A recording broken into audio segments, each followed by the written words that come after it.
Welcome to speak English.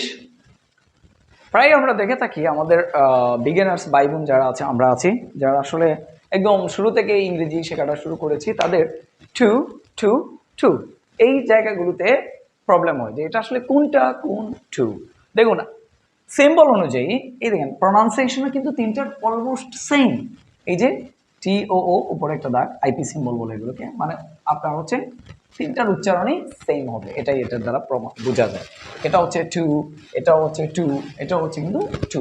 কিন্তু এটার পার্থক্যটা কোথায়? এর পার্থক্যটা যদি আমরা খুব সহজভাবে দেখি তাহলে আমরা দেখব যে এই টু এটা হচ্ছে একটি সংখ্যা। যেমন আই হ্যাভ টু বুকস, আমার আছে দুটি বই, আমার আছে দুটি বই। এই যে দুটি, দুই অর্থে ব্যবহৃত হয়, দুই বা এক জোড়া, যুগল, এসব অর্থে কিন্তু টু ব্যবহৃত হয়।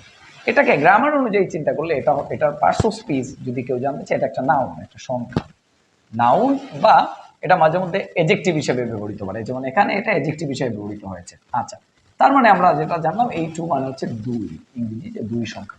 একই রকম ভাবে এখন আমরা যদি এই টু নিয়ে আলোচনা করি, এই টু মানে হচ্ছে এছাড়াও, যেমন Rafi is my brother, Minhaj is my brother two, মানে রাফি আমার ভাই, মিনহাজও আমার ভাই। আচ্ছা, তারপর এই টু মানে হতে পারে অতিরিক্ত। এই টু মানে কিন্তু এছাড়াও, আমি যেটা বললাম এটা টু এর আরেকটা অর্থ হতে অতিরিক্ত। যেমন আমরা বলি টু মাচ প্রাইস বা টু হট মানে অতিরিক্ত গরম।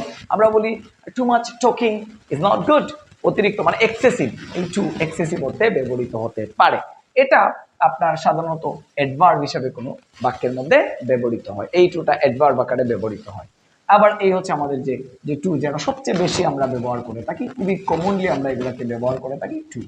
এই টু হচ্ছে মূলত একটা প্রেপোজিশন। এই টু এর অর্থ হচ্ছে প্রতি, প্রতি। যেমন he is going to school, এখানে কিন্তু আপনি এই টু এর পরিবর্তে কিন্তু এই টু বা এই টু যদি লিখেন তাহলে কিন্তু হবে না। আবার আমরা বলতে পারি এই যে এই টু এর কথা যদি আমরা বলি, একটা এক্সাম্পল বাক্য যদি দেখাই তাহলে সেটা দাঁড়াচ্ছে too too much much talking is not good. তার মানে এই যে too much talking, too much talking অতিরিক্ত কথা বলা, এই অতিরিক্ত বা ও যে, বা আমরা বলতে পারি যে এই যে আমি বললাম যে Rafi is my brother, Rubel is my brother two. এই তো একই রকম ভাবে কিন্তু আমরা এই টু টু এবং টু এর আলাদাভাবে এগুলোকে বুঝে নিতে পারি। এটা হচ্ছে প্রেপোজিশন, এটা সাধারণত অ্যাডভার্ব, এটা সাধারণত নাউন বা অ্যাডজেক্টিভ হিসেবে ব্যবহৃত হয়ে থাকে। এই টু মানে হচ্ছে দুই, এই টু মানে হচ্ছে ছাড়া বা এছাড়াও বা অতিরিক্ত, এবং এই টু মানে হচ্ছে প্রতি, দিকে, হতে, এই অর্থে কিন্তু ব্যবহৃত হয়ে থাকে এই টুটা। Thank you very much.